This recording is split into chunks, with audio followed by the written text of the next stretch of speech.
Hello everyone, I'm Luther, And I'm Thomas Flynn II. and we're at the Bardo for Blank Canvas, where we allow artists to color in their own story.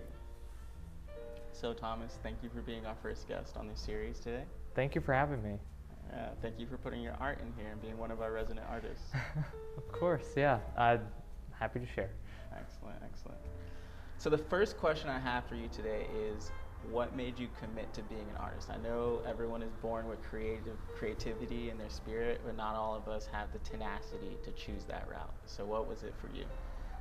Well, I guess like most things in life, you're faced with choices of seeing what your series of choices will lead you to if you continue down the path you're on, or if you kind of take a more radical path and change your own story.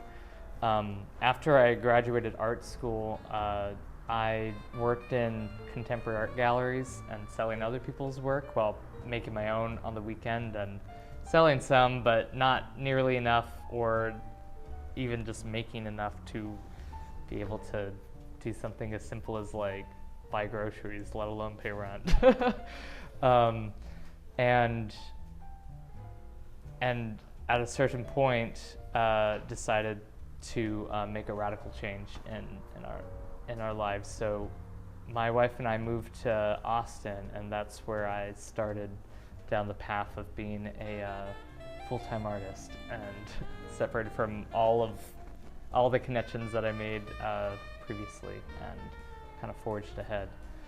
So it reminds me of a lot of things that have come into my field recently, talking about the weight of discipline, the weight of like training, the weight of the work itself, versus the weight or the burden perhaps even of not actualizing your goals and yourself, and like sitting with that and putting it on scales and seeing which scale, like which way your heart leads. Like would you rather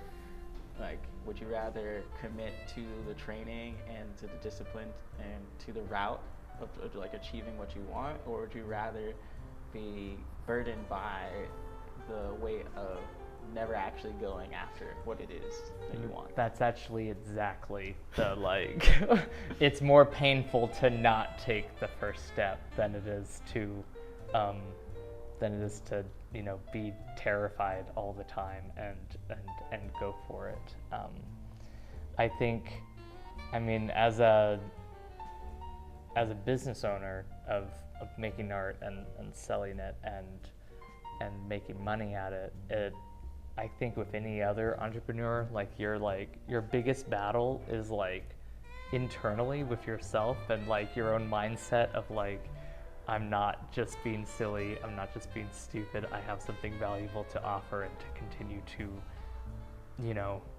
like you said, discipline, do the best that you can, and always continually seek routes for improvement, and in order to not even necessarily achieve something, but to fulfill that sense of fulfillment in your own self, I guess. Yeah, it's ultimately expressing your soul.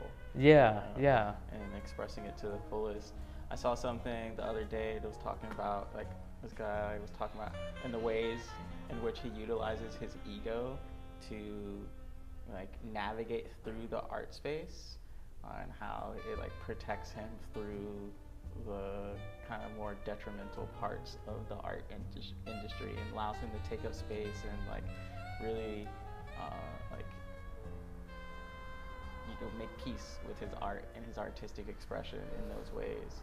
And a lot of times I feel with especially esoteric leaning people, the ego is the enemy per se, especially when not integrated. So it was really nice to see how he was talking about I'm utilizing this thing.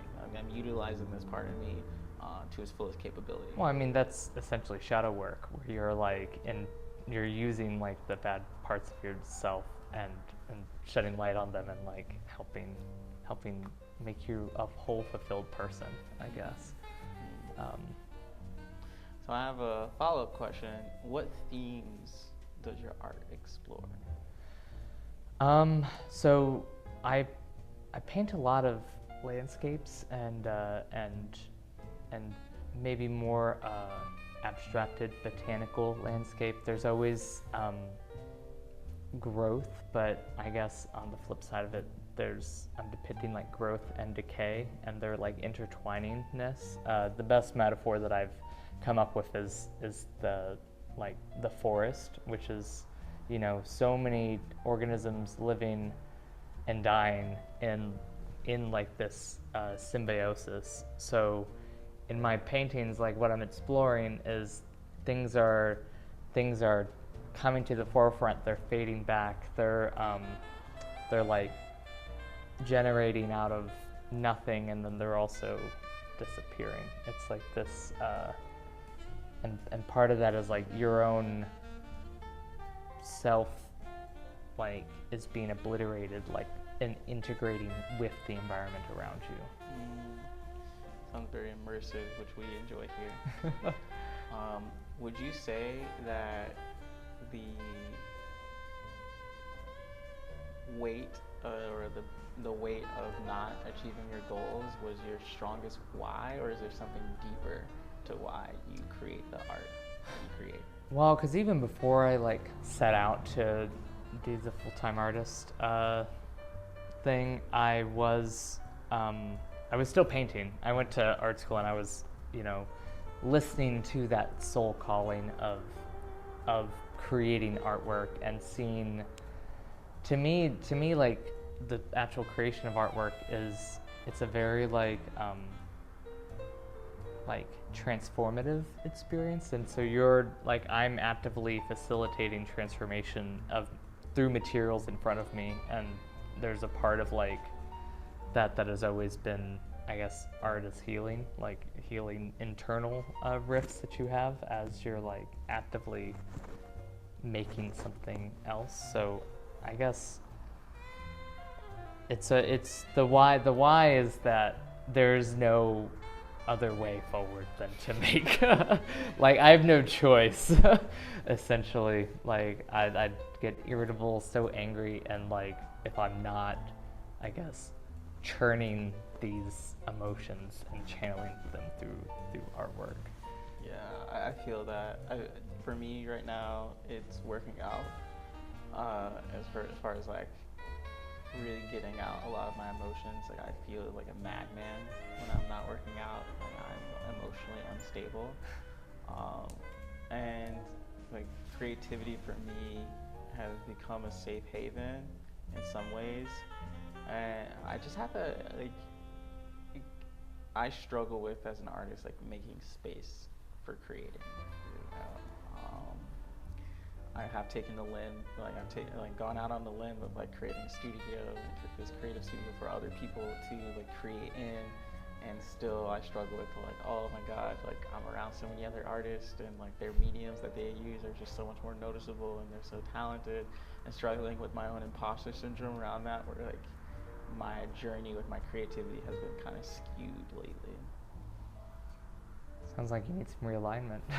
Yeah, we're working on it. We're working on all the neurofeedback, and also like working on creating for the sake of creating, which I don't feel like I always do. Yeah, in like art school, they'd call that making something without a product in mind. Like the assignment was always like, paint something on cardboard, or you paint it with trash, like something that's like you cannot sell, no one wants it, but you're like making like this unarchivable thing for the sake of making it for yourself. It's not for your portfolio, it's not for like your website, it's not for like you to necessarily share with other people, it's literally just to fill your own cup. I feel you on that. I feel like I design so much, like my art always has an intent and purpose, which to me makes it more design than art. It's not like I don't go to my canvas or any medium and just go, okay, today I'm fucking around and finding out. Like I tend to work very project based, and I'm seeking to lean into that. Which is part of the creative process. Like you're allowed to work project based, but it could be a project that like doesn't have like a consumer. Yeah, okay, I think that's a good one because I'm very talented at business, and I definitely, I think inadvertently, a lot of the hobbies I've stepped into, I've sold and or like monetized in some way, whether consciously or unconsciously. And sometimes I sit with that and I'm like, okay, like, what am I creating not to be monetized? Like, what am I just creating for See, the love of it? that's the struggle in, like, you know, you have your business, and especially a creative business where you are the product and you're like producing experiences and products to sell to other people. It quickly becomes all consuming. And that I found that, like, everything that you talk about, everything that you see, everything has an ulterior purpose, and it's to, like, you know, monetize, create, like, promote yourself and network, etc., etc., etc. For me, like, plants and like making terrariums and doing like little things is like, I'm never selling anything. I'll give them as gifts, but like, I'm just like making stuff that brings me happiness, and there's no like there's no consumer. It's like they're just like, it's just for me. Okay. I'll have to remember that. Now that it's getting warm again, I'm about to hop in my garden, and that is probably where I find the most solace. Yeah. Like, and it is a creative expression as well. Well, there's something grounding, like literally putting your hands in the soil and like getting, you know, I don't know about for you, but for me, like, so much of like the business side of things, it's very cerebral. I mean, like, everything is like up here. What if we do this, and what if I do that, and I should do this. There's always an ROI. There's always, and like, you know, numbers, and like, you know, there's something like very necessary about physically grounding yourself in the earth that like just brings you right back to where you need to be. So you explore environments and landscapes in art. Like, what does nature make you feel? Well, I guess nature is a obliterator to me. Like, it obliterates whatever is going on or whatever's the undercurrent, because you're like swept up into its own cycle of life and death, and that's like a continual transformation and rebirth is happening. And whenever you commune with nature in some way, you're like caught up in that, and things are kind of like cleared out through your system. I guess that's how nature makes me feel. It's a healing space. Being present in nature is pivotal to really taking it in. You know, there's been a lot of discoveries that have happened specifically because people were paying attention to things that other people weren't. You know, and that's kind of the nature of science. So I really enjoy that when we think about age of discovery and all the things that are happening now. It's like people are sitting there with really paying attention to every blade of grass. Yeah. You know, and not many of us know that. More people can name brands than they can name species of grass. You know? Yeah, there's definitely a disconnect between, like, I guess, modern life and kind of millions of years of like our species' existence on this planet. Like, everything is so changed and disconnected to where, like, maybe there's something, I guess, familiar about being in a forest and being in nature, having like these shadows of leaves on your skin. It's I guess it also brings you back to, or brings like your internal self back to something more primal, something more natural, I guess. So my next question is, if you have one, what do you wish people take away from your art?